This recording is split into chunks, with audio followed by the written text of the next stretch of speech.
On nous apprend très jeune, évidemment, en tout cas pour ce qui est de la politique, on nous apprend soit à ne pas s'occuper de politique, soit que l'action politique la plus importante et la plus merveilleuse et la plus extraordinaire, c'est de placer un bulletin de vote dans une urne sur lequel nous aurons fait un X. Et donc, au-delà de ça, c'est plus simple de laisser les gens s'occuper de la politique, les élus finalement. Et donc, tout ce qui est hors de la pratique électorale, c'est considéré un peu comme une perte de temps ou un passe-temps douteux. Une féministe anarchiste de la fin du 19e siècle aux États-Unis, Voltairine de Cleyre, a défini l'action directe comme toute action politique que quelqu'un fait sans passer par l'intermédiaire de quelqu'un qui représente sa volonté politique. Donc, dès que vous faites quelque chose politiquement vous-même, vous êtes dans l'action directe. En plus de la manifestation, je dirais, traditionnelle, le mouvement étudiant a innové, ou en tout cas a été imaginatif en utilisant beaucoup de formes de manifestations originales. Il y a eu des manifestations parodiques de droite, où ils tournaient toujours à droite. Il y a eu des manifestations où il y avait une rose des vents avec une flèche qui tournait, puis à chaque coin de rue, il donnait un coup, puis là, il disait, bon, ben, on part par là, on part par là. Donc, il y a un côté un peu théâtral, narguer aussi les autorités. Il y a eu des manifestations à vélo, on appelle ça les masses critiques.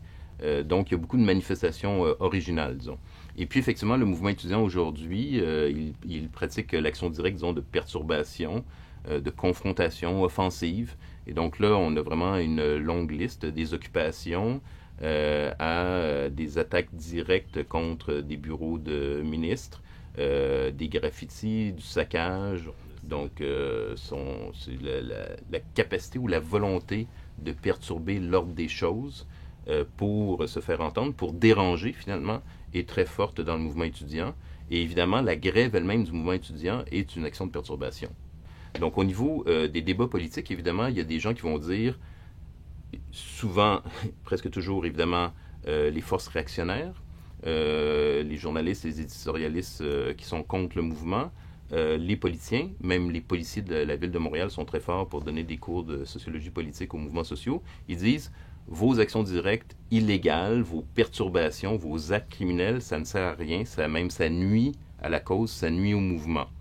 Il peut y avoir des étudiants et étudiantes tout à fait de bonne volonté aussi qui vont dire la même chose. Ils vont dire c'est pas bien de bloquer le pont Jacques-Cartier ou c'est pas bien de saccager le bureau de la ministre. Et ils vont dire c'est pas bien parce que ça nuit à notre image dans l'opinion publique. De l'autre côté, il va y avoir des gens qui vont dire la question est-ce que c'est de savoir si on a une bonne image dans l'opinion publique ou est-ce que c'est de savoir est-ce qu'on dérange.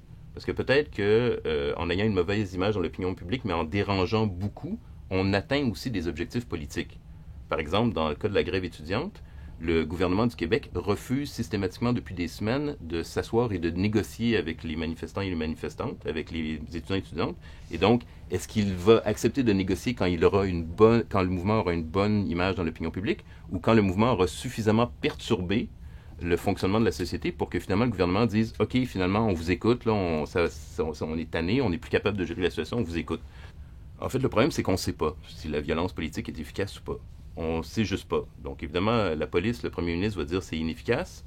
Moi, bien honnêtement, je ne peux pas vous dire c'est efficace ou c'est pas efficace. Ça va dépendre des situations, ça va dépendre des rapports de force, ça va dépendre des situations. Ce qu'on sait, c'est qu'il n'y a à peu près aucun mouvement social dans l'histoire occidentale qui a eu des gains ou qui n'a pas eu des éléments dans son histoire et dans sa mobilisation qui n'ont pas eu recours à la turbulence et à la perturbation de quelconque manière. Et donc, on ne peut pas savoir, avec l'histoire et la sociologie politique, si la violence est vraiment inefficace pour un mouvement.